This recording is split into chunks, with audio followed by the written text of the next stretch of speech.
So yun guys, good evening everyone. Nagpapashoutout po sa atin na si JM Katudyo ng Tibag Tarlac, saka si suportahan po natin yan. Isa po siyang kontraktor ng pintor. Yan po, nakasama ko po yan sa Angeles, Pampanga. Tapos pakisuportahan na rin po si Kuya RS Vlog. Yan, siya po yung nag-guide sa akin na mag-vlog. Ayan po. Maraming salamat at God bless po sa ating lahat.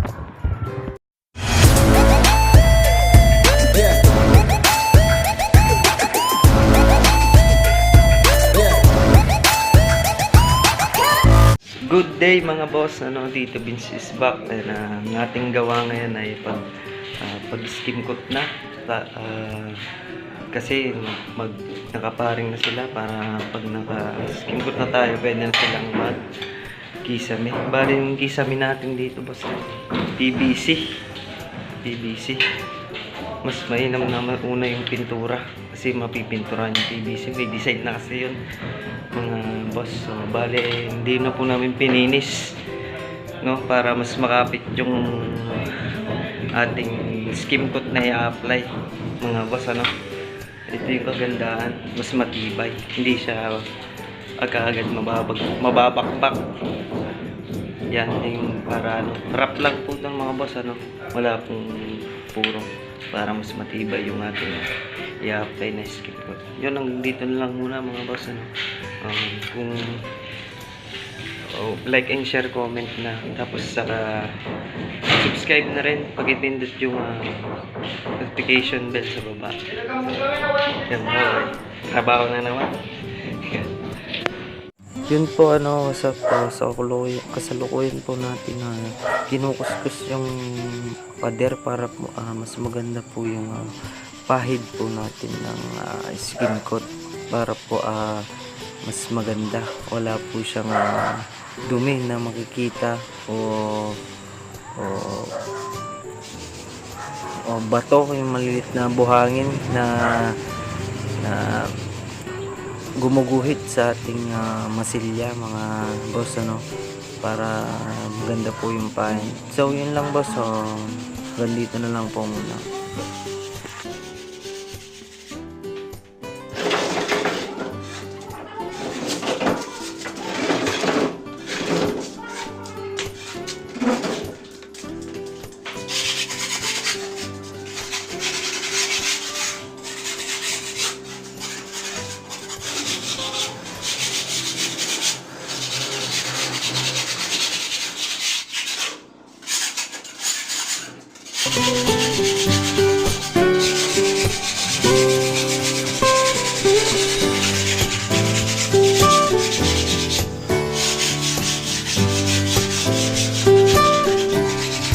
So yun mga boss, bago po tayo mag-umpisa mag-skim coat, importante po na meron kayong ito, spatula. Kasi po pang kuskus po dito sa walling or pader. Kasi po hindi po natin maiiwasan na merong tumunong semento sa ating walling.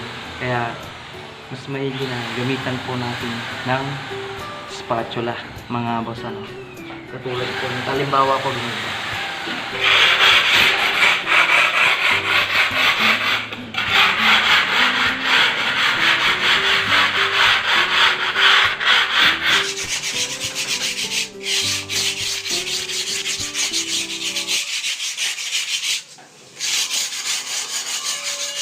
So yun na nga mga boss, umpisan na po natin na magmasilya.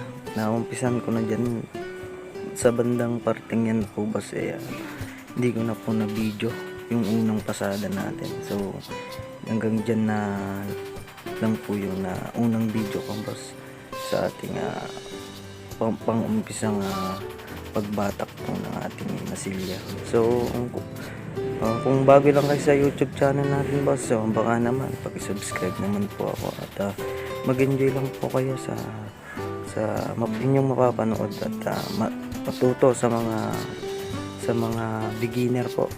Sana po may matutunan po tayo, yan, kasi pagpasensyahan nyo na po yung edit ko.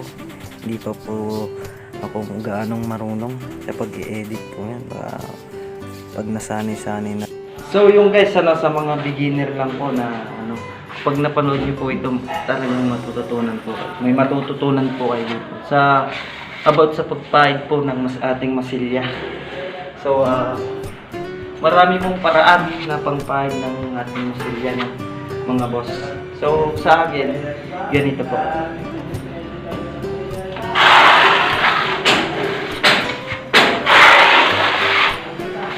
Yes. So, nakikita yun dyan sa video na merong pondo. Meron siya yung natitiran ng ang dito. Kapag po yan ay pinahid mo tong paleta, dadapa po yung skim coat. Parang ganito. Meron pa rin pong natitira.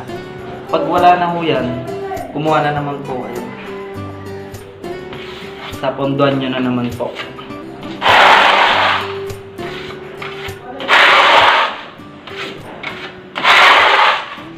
Yan. Meron pa rin pong natitira. Ganyan po yung technique sa papahid po ng ating skim coat, mga boss. So guys, pagkatapos ng mga masilyan, tapos na tayo, meron po isang paraan kung paano, excuse me, kung paano ang isa pang pagpahid ng ating skim. Kasi dito nyo makikita yung mga parang umalsa na semento. So, bale yung Siglang po yun. Matutulan din po sa mga sinamahan ko po. Dati lang po ako na helper. Ngayon po ay natutunan ko kung paano gawin ang pag-skin coat at saka po sa pintura. So yun, hanggang dito na lang po tayo. Trabaho muna ako. alam ko lang po yung paano pagpahid ng ating skim coat. Skim coat.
Mga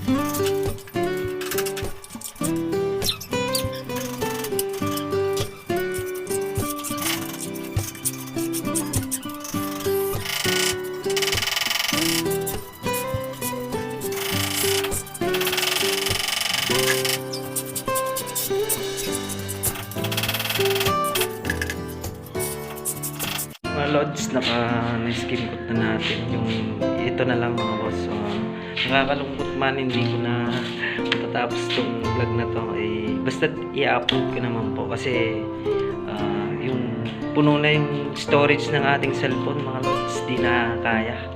So, i-upload ko na lang po kapag na-edit na para makita naman tayo ni Lolo. Yan mga boss, kung bago ka lang sa aking YouTube channel, like and share, comment, saka subscribe na. Pag-ipindot na rin po yung notification sa baba. Yan, mga lods. So, bye-bye.